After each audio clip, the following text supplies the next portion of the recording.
திருச்செந்தூர் சுப்பிரமணிய சுவாமி திருக்கோவிலில் நடைபெற்ற சுமார் 300க்கும் மேற்பட்ட திருமணங்கள். கோவில் வளாகத்தை சுற்றிலும் எங்கு பார்த்தாலும் மணமக்களின் கூட்டம் கோலாகலம்.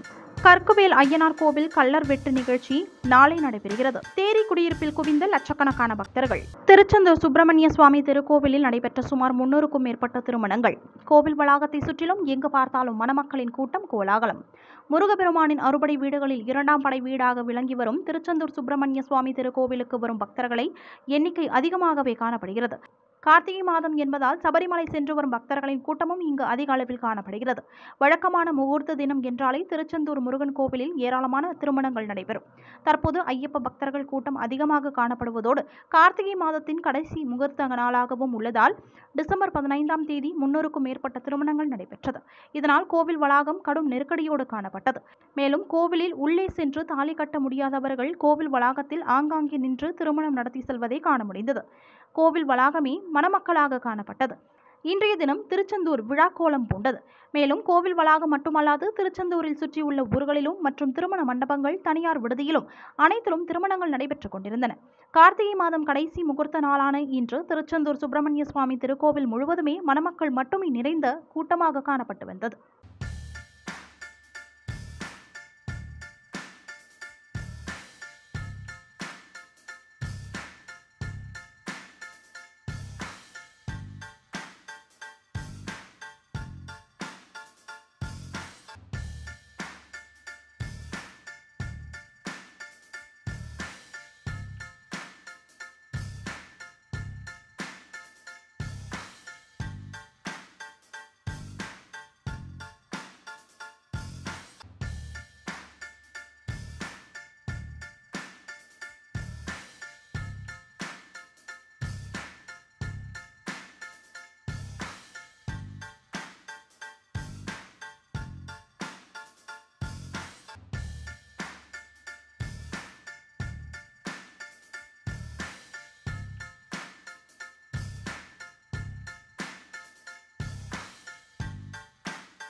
திருச்செந்தூரில் ஐ ஃபவுண்டேஷன் கண் மருத்துவமனை மற்றும் அருணா கார்டியாக் கேர் இணைந்து நடத்திய இலவச கண் மற்றும் பொது மருத்துவ முகாம் நடைபெற்றது. தமிழ்நாடு வருவாய்த்துறை அலுவலர் சங்கம் சார்பில் ஐ ஃபவுண்டேஷன் கண் மருத்துவமனை மற்றும் அருணா கார்டியாக் கேர் இணைந்து நடத்திய இலவச கண் மற்றும் பொது மருத்துவ முகாம் திருச்செந்தூர் வட்டாட்சியர் அலுவலகத்தில் டிசம்பர் 15ஆம் தேதி காலை 10 மணிக்கு நடைபெற்றது.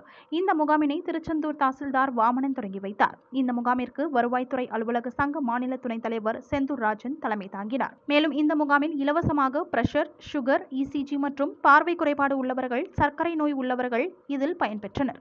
மேலும் நிகழ்ச்சியில் திருச்செந்தூர் வட்ட செயலாளர் பொன் இசக்கி, பொருளாளர் மந்திரமூர்த்தி, ஆதிதிராவிடர் நலத்துறை தாசில்தார் கோபாலகிருஷ்ணன், துணை தாசில்தார்கள் தங்கசாமி, கண்ணன், வருவாய் ஆய்வாளர் அமிர்த கண்ணன், கிராம நிர்வாக அலுவலர்கள் மணிகண்டன், சரவணன் மற்றும் முக்கிய பிரமுகர்கள் கலந்து கொண்டனர்.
கற்குவேல் ஐயனார் கோவில் கள்ளர் வெட்டு நிகழ்ச்சி நாளை நடைபெறுகிறது. தேரி குடியிருப்பில் குவிந்த லட்சக்கணக்கான பக்தர்கள்.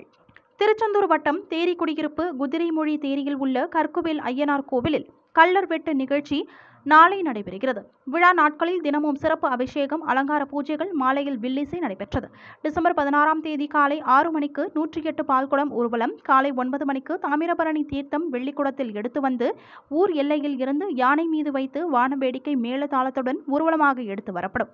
தொடர்ந்து பேச்சியம்மனுக்கு முளைப்பாரி ஊர்வலம், நண்பகல் 12 மணிக்கு சிறப்பு அபிஷேகம், ஆராதனை, மாலை 4 மணிக்கு கோவில் பின்புறம் உள்ள செம்மணல் தேரியில் கள்ளர் வெட்டு நிகழ்ச்சி நடைபெறும். இதற்கான ஏற்பாடுகளை இந்து சமய அறநிலையத்துறை மற்றும் மாவட்ட நிர்வாகத்தினர் செய்து வருகின்றனர். தூத்துக்குடியில் போக்சோ வழக்கு தொடர்புடைய குற்றவாளிக்கு 20 ஆண்டுகள் சிறை தண்டனையும் 10,000 ரூபாய் அபராதமும் வழங்கி நீதிமன்றம் தீர்ப்பு.